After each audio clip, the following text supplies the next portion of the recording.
انسانی زندگی میں آسانیاں اور مشکلات ساتھ ساتھ چلتی ہیں۔ ہر انسان زندگی بھر محنت اور مزدوری کرتا ہے تاکہ اس کے اہل خانہ خوشحال زندگی گزار سکے۔ اولاد کی پرورش میں کوئی کسر باقی نہیں چھوڑتا۔ والدین کی خواہش ہوتی ہے کہ جب ان کی اولاد جوان ہو تو ان کا سہارا بنے۔ والدین کی سب سے بڑی خوش قسمتی یہی ہوتی ہے کہ ان کی اولاد نیک اور فرمانبردار ہو، لیکن ایسے اچھے نصیب سب کو نہیں ملتے۔ بعض افراد کی قسمت میں ناخلف اور ناہنجار اولاد بھی ہوتی ہے جو والدین کے بڑھاپے کا سہارا بننے کی بجائے انہیں بے یار و مددگار چھوڑ کر اپنی عاقبت تباہ کر دیتی ہے۔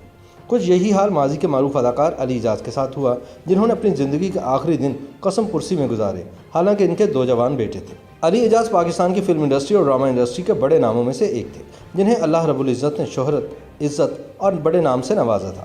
انہوں نے دبئی چلو سمیت 100 سے زائد فلموں میں کام کیا اور ان کی ہر فلم کامیابی کی ضمانت ہوتی تھی۔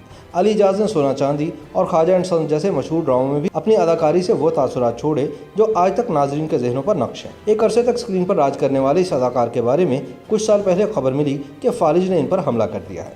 اس خبر نے ان کے چاہنے والوں کو مایوس تو کیا، لیکن لوگ آہستہ آہستہ اپنی دنیا میں مگن ہو گئے۔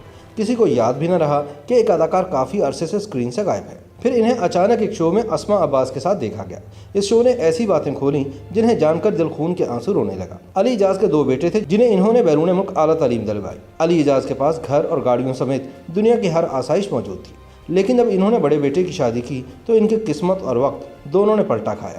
جن بچوں کی خاطر وہ ساری زندگی محنت کرتے رہے، انہوں نے علی اعجاز کے بڑھاپے کو رون دیا۔ جس وقت انہیں اولاد کی سب سے زیادہ ضرورت تھی، اس وقت انہیں تنہا چھوڑ دیا گیا۔ فالج زدہ علی اعجاز سارا دن گھر پر پڑے رہتے، لیکن کوئی بھی ان سے پانی پوچھنے والا بھی نہ ہوتا۔ علی جب تک خود کماتے رہے اور کھلاتے رہے، لوگ ان کے آگے پیچھے پھرتے رہے، لیکن جب وہ فالج کے بعد بستر سے لگے تو گھر والے اور عزیز سب ان سے دور بھاگنے لگے کہ کہیں وہ کچھ مانگ ہی نہ لیں۔ لیکن علی اعجاز کے ایک پرانے دوست کو جب یہ سب پتہ چلا تو وہ ان کے پاس آئے اور انہیں نفسیاتی سہارا دینے کے لیے پہلے بستر سے اٹھایا اور پھر اپنے آفس میں بٹھانا شروع کر دیا۔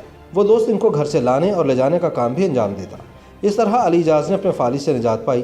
دوپہر میں دوست ہی انہیں کھانا کھلاتا اور رات میں وہ دودھ اور بن کھا کر سو جاتے۔ انہیں ان کے اپنوں نے تنہا کر دیا، یہ دھاڑے مار کر رویا کرتے تھے۔ تاہم ان کی اس درد بھری زندگی کا اختتام ایک ہارٹ اٹیک کے نتیجے میں ہوا۔ سچ تو یہ ہے کہ علی اعجاز اپنی زندگی میں ہی مر چکے تھے، لیکن یہ ان کا جسم تھا جو دنیا داری نبھا رہا تھا۔ لیکن افسوس کہ ان کے اپنوں نے ان کے جسم کے ساتھ بھی دنیا داری نہ نبھائی اور یوں ایکٹنگ کا ایک سنہرا باب ہمیشہ کے لیے بند ہو گیا۔ YouTube پر گوگلی نیوز دیکھنے کے لیے youtube.com کی سرچ بار میں googly news T V type کریں۔ گوگلی نیوز کے پیج پر سرخ رنگ کے سبسکرپشن والے بٹن پر کلک کرنا نہ بھولیے۔ YouTube پیج پر اپلوڈ ہونے والی ویڈیوز سے باخبر رہنے کے لیے بیل آئیکن پر کلک کیجیے۔ آپ کو ہر نئی ویڈیو کے بارے میں نوٹیفیکیشن موصول ہو جائے گا۔